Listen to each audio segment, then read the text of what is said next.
All right, what's happening, y'all? It's your boy Rico from StreetScores. Sorry I'm so late with a lot of this information because a lot of this went down yesterday, but I just ended up super busy yesterday, going all the way late into the night before I even knew it. Like, it just came out of nowhere. But we're here to dive into how the Washington Commanders benched a starting offensive lineman kind of out of nowhere, only 2 weeks into the season. I did not foresee that.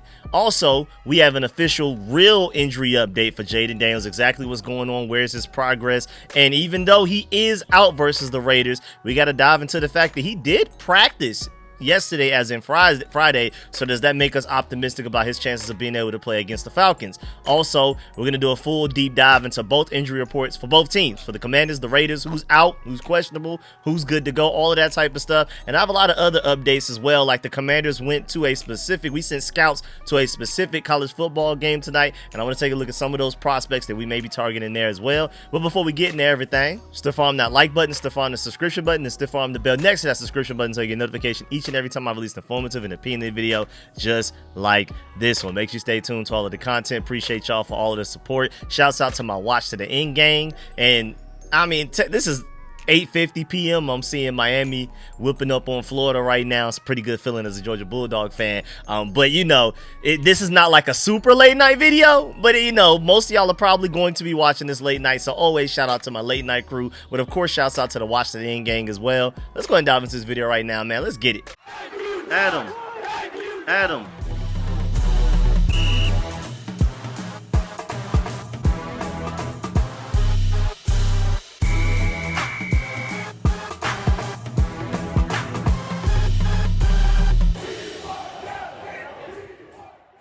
All right, so a Washington Commander starting offensive lineman got benched 2 weeks into the season. So if you ever thought that the Commanders were sitting on their hands and they were being a little bit too complacent about everything, going about this season nonchalant, like, they are not accepting mediocrity. They're not accepting anything less than greatness, than consistency, than effort, whatever the parameters may be. Just know that the Commanders are not willing to just chill on things not being up to the level that they feel like it should be. The Commanders have already benched Nick Allegretti at right guard. Andrew Wiley is expected to start at right guard for the Commanders on Sunday, this upcoming Raiders game. Again, we're only 2 games in.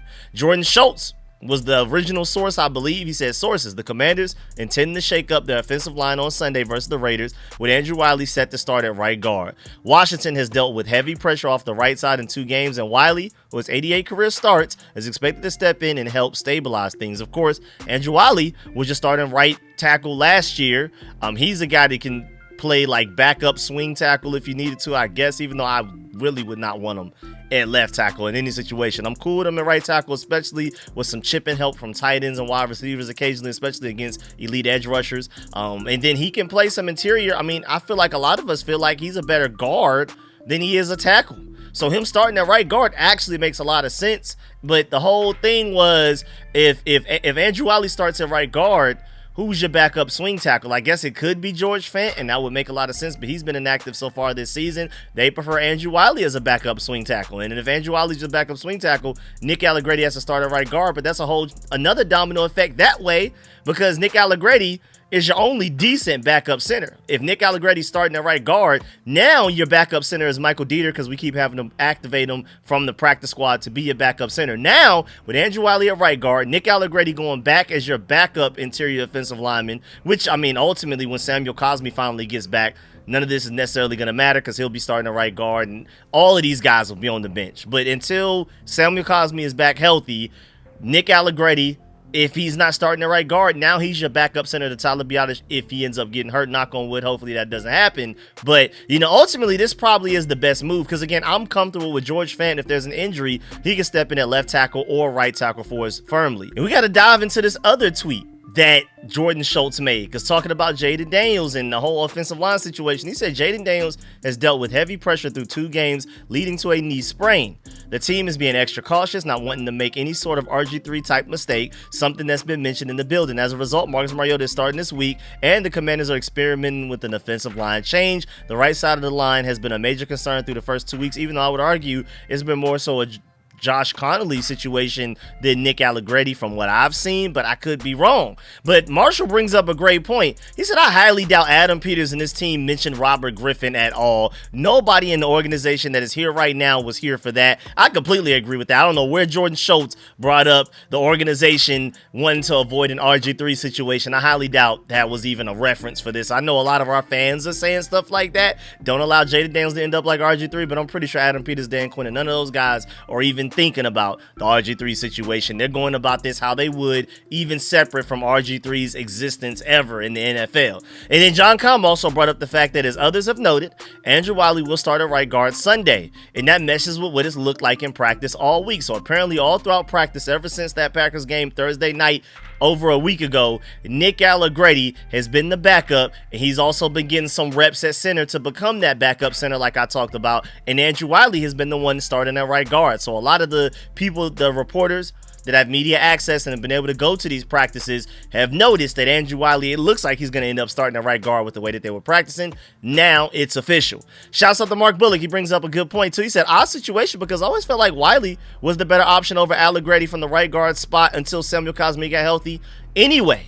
But with Wiley working at different spots all summer, Connolly got more work next to Allegretti, and Allegretti wasn't the worst O-lineman these first two games. I agree with all of that. All three major points. That's a good point that, like, especially, I'm assuming they went with Nick Allegretti at first, because he's the one that's been practicing next to Josh Connolly a lot of the offseason, especially training camp, because Laramie Tunsil would miss because of vet days. Brandon Coleman was gone from like August 2nd all the way to like August 20-something, so Andrew Wiley had to step in at left guard in his place for those few weeks. And again, when Laramie Tunsil would take vet rest days off, which were fairly common, Andrew Wiley had to start at left tackle. So the whole time, Josh Connolly's over there starting the right tackle. The guy next to him is Nick Allegretti, so they didn't want to ruin that chemistry. They felt like, you know, let's not go into the season trying to disrupt any chemistry that they've already built. But now I guess they feel like they've seen enough, and they're like, man, forget that chemistry. We just need the best 5 guys that we have available on the field in any given moment. And I also agree with Mark Bullock. Again, like I said, I feel like from watching, Nick Allegretti has not been the worst offensive lineman from the first 2 games. This does feel somewhat of like a scapegoat situation. You could argue that it was technically Josh Connolly that's been the worst, but everybody's made their fair share of mistakes. Tunsil's made a couple of mistakes. Brandon Coleman has gotten beat a couple of times. Tyler Biadasz hasn't been perfect either. I mean, you can maybe argue outside of Josh Connolly, Nick Allegretti is the next weakest link, I would say, maybe. But Josh Connolly has easily have been the least good, because I'm not going to say terrible. Josh Connolly has had good moments, and I'm still very bullish and optimistic that he's going to be a future perennial Pro Bowler at right tackle. I think he has all of the talent in the world. Like I keep saying, I agree with a lot of the scouts that have said this, a lot of the draft experts that said if Josh Connolly went back to Oregon for one more year, didn't come out that last draft, he comes out of next year's draft, he's easily a top 5 pick. He's just a ridiculous talent with a crazy ceiling that maybe he still has a lot of rawness to his game that a lot of people felt like he would have been better off suited going back to Oregon for one more year.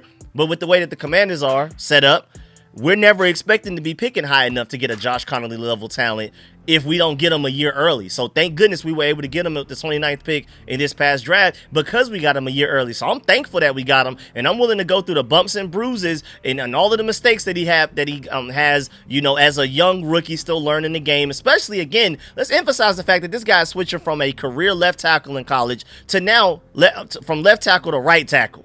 I don't think y'all understand. I know I keep saying it over and over again, but if you're right dominant, try doing everything throughout your normal everyday life with your left hand. If you're left dominant, try doing everything with your right hand just for a day. Brushing your teeth, writing, whatever. It's completely different. It is so difficult. That is something that's very underrated with Josh Connolly, not only making the jump from college to the NFL, not only from Oregon to the NFL, but also on top of that, from left tackle to right tackle. It's insane. So there's no surprise that he's been our least consistent, at least, or least good, you could argue, offensive lineman on the field. Then after that, I guess if you want to go ahead and throw Nick Allegretti out there as the guy that has been the least consistent or the least valuable after Josh Connolly, I guess I can see that. And hey, man, if the offensive line isn't blocking well, even if you don't bench the guy who's the main problem, just benching somebody will at least bring the call everybody, hey, the Commanders coaching staff is not playing around today. So we see that you can get benched if you're not performing. Let's all step our game up just a little bit higher. Let's put a little bit of pep in our step that maybe we were missing before. Let's get a little bit more motivated because these guys are not playing around. I better step up before I get benched next. So this could be like a message to the team like, hey, you don't do your job, you're next. Even if Nick Allegretti was technically not the worst offensive lineman out there for the first couple of weeks. But now, with your starting offensive line will be Laramie Tunsil at left tackle, Brandon Coleman at left guard, Tyler Biadasz at center, Andrew Wiley at right guard, and Josh Connolly Jr. at right tackle. And again, a lot of people feel like that's how it should have been from the start. You can argue with Samuel Cosmi hurt, those are your 5 best offensive linemen on the field at the same time possible, which is interesting because Brandon Coleman started at left tackle for us last year. Andrew Wiley started at right tackle for us last year. Now they're both guards. You bring in 2 new tackles via trade in the draft. Now your 2 starting tackles last year are your 2 starting guards until Samuel Cosmi comes back healthy. So this is just a crazy situation that we have going on right now, and I'm hoping the experiment really works out for the best. And again, I want to reemphasize that if we're just talking about pure talent on paper, if we're ignoring chemistry and all of the chemistry and communication that we worked up throughout the entire offseason with guys practicing amongst one another, if we're talking about the 5 best guys on paper that we could throw out there as a combination of offensive linemen, this is your best shot at that until Samuel Cosmi comes back healthy and then replaces Andrew Wiley. Now Nick Allegretti and Andrew Wiley are both elite backups in your offensive line room. And also, shouts out to Ben Standig for calling this before the season even started as well. He said, I've discussed the likelihood of Andrew Wiley and the Nick Allegretti swap all week, and I advocated for this before even the season opener versus the Giants. He said, first, the right side of the line, based on watching their camp work, I advocated for Andrew Wiley at right guard before week 1 over Nick Allegretti. This might be the week the staff reverses course. So he called this even before it happened, just like the whole Brian Robinson trade. So shouts out to Ben Standig. The combination of Nick Allegretti and Josh Connolly did not work on the right side against the Packers. Putting Wiley next to rookie right tackle Josh Connolly would change the dynamic. Why not swap in Wiley for Connolly after the first round picks uneven performance versus the Packers? As one source put it, Connolly at a young age of 21 is seeing players moves in NFL athleticism for the first time. That's where a lot of his struggles are coming from. Maybe Andrew Wiley, with him being a better individual offensive lineman than Nick Allegretti by just maybe even if it's a small margin, maybe that's enough to help Josh Connolly out a little bit as well. Now, before we dive into the whole injury update, Jayden Daniels, all scouting players around college football today, Saturday, and stuff like that. Before we get to that, shouts out to Sleeper, man. Hey, let's get back right. We beat the Raiders, especially with Marcus Mariota starting as quarterback. 2-1 feels pretty good. I don't want to do this back and forth of being 500, above 500, below 500, at 500. Let's just go ahead and start up a nice little win streak right here. Let's beat the Raiders, let's beat the Falcons, and then go in and even beat the Chargers, man, so we can go right back up to being like top 5 in a lot of people's power rankings. Either way, with football back and the Commanders, especially me being as optimistic as I've ever been about this team, now we have a chance to have fun and 1,000 times your cash on daily fantasy football. Washington football has never been more exciting than it is now, with elite offensive players like top 5 quarterback Jayden Daniels when he comes back, paid and happy Terry McLaurin once he finally gets going. And again, Deebo Samuel, like I keep saying, looks like the best player on our entire offense so far this season. But I'm pretty sure everybody else, Terry McLaurin and Jayden Daniels, when they get going, this offense is going to be unstoppable. But you can pick on stats for all of these guys like touchdowns, passing yards, receiving yards, fantasy points, and more for up to 1,000 times payout on Sleeper. If you write on your picks, you can win big money on it. You can use promo code SCORE. That's SCORE. And then you can even just click the link at the top of the description of this video. In every video and live stream I'm doing all season, of course, I will be live streaming this upcoming game against the Raiders, all 4 quarters analysis, breakdown, review afterwards, and even before the game, we'll do like a preview and start doing some predictions and stuff like that. So make sure you pull up for that. But now, of course, we gotta dive into the main course. Let's look at some of these picks. Now, you know me. Now, I was a little late this time. I told y'all I wanted to have my 8-leg ready by Friday so that y'all could be ready to play some fantasy and follow some of my picks that I'm doing for Sunday. But again, Friday just came out of nowhere and it was chaotic. So now I finally got it done Saturday. Granted, Saturday night, but I got it done. So I have 2 setups that I'm working on right now. I have like a passive one, like a safe one where you can turn 10 into 94, as you can see on the screen right now. This is one that I'm working on. You got like I'm doing a whole bunch of under on anytime touchdowns. Everybody is an under an anytime touchdown, and I did a lot of research for these guys too. That's why this one is kind of like a safe one. Turn 10 in, well, really you turn 10 into 72, but then I use the plus 35% boost when you right before you go ahead and put it in. So 10 to 94 if you want to follow that. And then I have my risky one where you could turn 10 into 1,327. I do feel pretty good about this because the Michael Penix is the free pick. All he has to do is throw for 1 passing yard. Jonnu Smith just has to get at least 4 receptions. Carson Wentz has to throw for at least 210 yards against that terrible Bengals defense. I think he's going to throw it around. I expect him to throw some interceptions maybe as well. But you know, Carson Wentz is never afraid of throwing the ball, and I feel like that line is pretty low just off of the fact that he's not the starting quarterback. But if Carson Wentz were a full-blown starting quarterback since week 1, this line wouldn't be this low. Chris Olave, I think if he stays under 57.5 yards, will be just fine to go. And I think that's possible because if you're looking at his log, he's hit consistently 54 per game. And I love Chris Olave's talent, but it's their quarterback situation with Spencer Rattler more than anything else. Alec Pierce, I think he can give me more than 25 yards. I think Marcus Mariota can easily throw for over 200 yards in this game. I really do. And Kevin Byard, I think he'll get less than 6.5 tackles. And then Zay Flowers, I think he can get 70 reception yards or more because he had 143 week 1, 75 week 2, and he's going against this Detroit defense that is just giving up points against everybody. Just go up there and score 40 of them real quick. You know what I'm saying? So we'll see how that goes. But I think, we got the safe one and we got the risky one. So follow whichever one you want to do.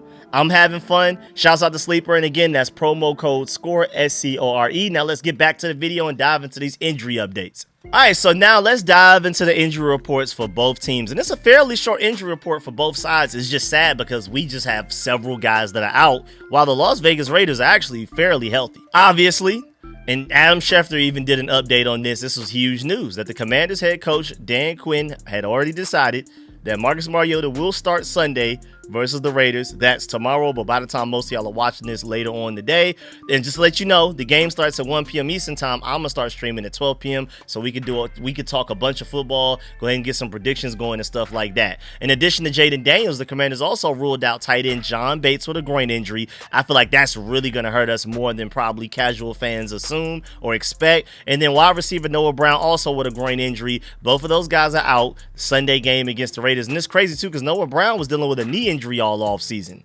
And even going into that Packers game, we were worried about his knee injury. Now suddenly he gained a groin injury as well. So that Packers game did some real damage to us, bro. But it's crazy. Jayden Daniels practiced. As you can see on the injury report, he was limited, but he did finally practice on Friday. So like the whole goal, the marker that he had to hit, Dan Quinn told us back on Wednesday, hey, Jayden Daniels is not playing Sunday unless he practices Friday. Will he practice Friday? But I guess they're just showing an abundance of caution to not let him go against the Raiders. And I feel like a lot of that has to deal with the fact that it's early in the season. It's also the Las Vegas Raiders and not like the Eagles or the Cowboys or the Giants. You know, not even just talking about like how, you know, people perceive the Raiders as, I guess, would be considered an easy win. Not even just talking that. They're just not a division opponent. They're an AFC opponent that are not likely to, you know, have any sort of playoff implications later on down the line. If you had to pick a game to lose, I guess it would be them, even though I hate that mentality. I also don't like the mentality of overlooking the Raiders because you could argue they're the weakest team on the schedule. But I do feel like we can go out there with Marcus Mariota and still win this game. But that's more so a compliment to Marcus Mariota than how weak the Raiders are. And also, I mean, Geno Smith just want to throw interceptions so bad. I think we can take advantage of that. Finally get our first turnover this season, sadly, going into week 3. But Dan Quinn talked about determining Jayden Daniels' status. He said, quote, "We're not going to do this the fast way. We're going to do it the smart way," unquote. And I appreciate that. Like I said I felt like I think I was leaning towards Jayden Daniels will end up playing, but I told y'all that I don't necessarily want him to. I think we'll be just fine. I don't want to risk the long-term part of this season, especially going against bigger opponents where, like, we need the difference between a Jayden Daniels and a Marcus Mariota. Like, we need Jayden Daniels for this game to make plays to be a top 5 quarterback. I don't want to lose Jayden Daniels potentially for those games just to rush him back against a team like the Raiders. Again, not overlooking them, but I think we'll be just fine with Marcus Mariota for a matchup like this one. But it is crazy that we'll be without our starting quarterback, our top all-around running back in Austin Eckler, your number 2 outside wide receiver, and the best blocking tight end in the NFL. All of those guys will be out versus the Raiders, so they are catching us at a good time. Like, if there was ever like an upset alert where the Raiders may be able to catch us lacking, it is this situation. Shouts out to Ethan Godot. Pointed out the fact that week 2 against the Packers Thursday night really took a toll on the Commanders' health, man. Jayden Daniels knee injury, Noah Brown groin and knee, John Bates groin all out Sunday after suffering injuries on Thursday Night Football. But that doesn't even mention the season-ending injuries to Austin Eckler with an Achilles, Dietrich Wise with a quad. Don't forget Jonathan Jones, who's a backup cornerback for you, but he's on the IR after that Packers game as well. Like, we suffered a lot of injuries, bro. And shouts out to The Athletic on the NFL. They did a whole article breaking down what they're hearing on the Tom Brady problem and stuff like that, the tush-push future, Caleb Williams, all of that type of stuff. But what came from that, them talking about how the Commanders have ruled out an MCL sprain for Jayden Daniels, and that's positive news. We've heard about a knee sprain, but it's apparently been ruled out that at least Jayden Daniels does not have an MCL sprain. They said, quote, in Washington, reigning offensive rookie of the year, Jayden Daniels is nursing a knee sprain. They've ruled out an MCL sprain, but he still won't play. Marcus Mariota steps in against the Raiders team he once played for. So this is a revenge game for Marcus Mariota, of course, but that is great news that Jayden Daniels is good to go. It's just a knee sprain. I feel like, honestly, if tomorrow were the Super Bowl, he would be playing. If it were a playoff game, he'd be playing. Even if it was a division rival, he'd probably still, even in the regular season, he'd be playing. But they feel like since it's the Raiders, we're just going to show an abundance of caution right here. This game isn't just that important. Even if you do lose, it's not that bad. Again, I don't like thinking like that, but I can see where they're going with this. But even just going back to the rest of the injuries, like, we can't forget the fact that, like, Tre'Navon Amos, our rookie corner who's playing like our best cover corner on our entire team right now, dealing with a shoulder injury, limited Wednesday and Thursday, but he participated in practice full on Friday, so he's apparently really good to go. Then Brandon Coleman, you start in left guard. Jeremy McNichols, technically your RB2, and tight end Kosi Yankov, who's more than likely going to have to step up in place of John Bates being hurt. All of those guys were somewhat banged up at some point this week, but all of them participated in practice fully on Friday, so we should be great to go. And then on the Raiders side, I mean, they just have cornerback DeCamerion Richardson dealing with a hamstring injury. He's the only one questionable. Everybody else is good to go. My Georgia dog Brock Bowers, former Commander Jeremy Chin, guard center Jackson Powers Johnson. I remember wanting him so bad out of the draft. And wide receiver Justin Shorter. Everybody else is pretty much good to go. Even if they participated in practice in a very limited fashion throughout the entire week, they are assumed to be good to go. They're going to play, and they should, I mean, what's fully healthy in the NFL, to be honest with you at this point, especially already week 3 into this season. But the Raiders are a pretty healthy team in comparison to the Commanders, but that's still no excuse. And then also today, the Washington Commanders elevated cornerback Anthony Hamilton Sr. from the practice squad. Remember the guy that we signed like during the preseason as like a cornerback to add some depth. He ended up not making the practice squad, or he did, or maybe he originally did. Either way, he was elevated from the practice squad just today. And John Kahn pointed out the fact that with Jonathan Jones on IR, this is a natural move to bring up some corner. I just didn't, I already thought that, and it's probably not going to be Carlin Vigors. Maybe it's going to be a random guy off the street, but they elected to go with Antonio Hamilton because he already knows the Joey Jr. defense, since he's already been here for like a few weeks, maybe like over a month or something like that. So they just preferred to go with him. I mean, ideally, Antonio Hamilton never has to step on the field for us defensively, but he is a pretty good special teamer, bro. And that's why they brought him in, I believe. Just a guy that at the very least, he can play some special teams, and he started 18 games in his first 9 NFL seasons, so that's some guy with a little bit of starting experience, more starting experience than like a Carlin Vigors, so we'll see how this goes. Also, I wanted to update y'all on the fact that Preston Smith, of course, will be wearing number 52. Of course, the last person to wear that number for us was Javon Kinlaw before he switched to 99. After 99 became available because Cleveland Farrell ended up not making the team. And now I believe I saw Cleveland Farrell go somewhere. Cleveland Farrell just signed with somebody, a pretty good team, I believe. I forgot what it was, though. And then running back Chase Edmonds is wearing number 38. The last guy to wear that was the Sang Basie guy who didn't make the team as well. Then Tay Martin, who I talked about a few days ago, ended up being elevated from the practice squad to the active roster, I believe. He's wearing number 13. The last person to wear that was Mitch Wishnowsky, the punter that we signed just in case if Tressway couldn't go against the Packers. Tressway was good to go, and then that punter was immediately just, I guess he's still on the practice squad or wherever he's at. And then lineman Tyler Cooper, who we also elevated, he is wearing number 61. That was last assigned to Nick Harris, who of course did not make the team either. Also, I want to address the fact that Commanders fans, this Younghoe Koo kicker from the Falcons, you don't want no parts. As a Falcons hater, I've loved everything he has done to the Falcons the past couple of years. I do not want that from my Commanders. I know Matt Gay is not good. I know we went through a lot of kicker problems last year. I'm telling you right now, Younghoe Koo is not the answer, bro. Bring in somebody else, bro. There has to be some random kicker from a different country that plays soccer originally or something like that we want to give a shot. But I'm telling you, because the same problem we have in Matt Gay right now, remember, I don't know if y'all know, but Matt Gay a couple of years ago was making 50-yarders easily. Then last year, I believe it was for the Colts, he couldn't make one to save his life. And then now for the Commanders, he can't make one to save his life. When you see a kicker fall off, believe it, bro. Younghoe Koo used to be able to make any kick that he needed. I remember Falcons fans used to love him a couple of years ago, but the past couple of years, he's fallen off. Believe a kicker when he falls off, bro. I don't think there's just this sudden magic that he'll just finally remember how to kick again. I don't think that's going to happen, bro. So just stay away from Younghoe Koo. I've seen a lot of Commanders fans saying that they want him. I mean, I guess bring him in for competition, but I don't think he's much better than Matt Gay, because at least Matt Gay is going to make anything 49 or less. PATs, 49 or less, he's got you. It's those 50-yarders that we have a problem with Matt Gay. I don't think Younghoe Koo solves your 50-yarder problem at all, at least from what I've seen the past couple of years. And again, this is coming from a Falcons hater that has absolutely loved how Younghoe Koo has sabotaged the Falcons the past couple of years. So I'm taking from me, you don't want no parts, bro. The grass always seems greener. I'm telling you right now, as a Commanders fan and a Falcons hater,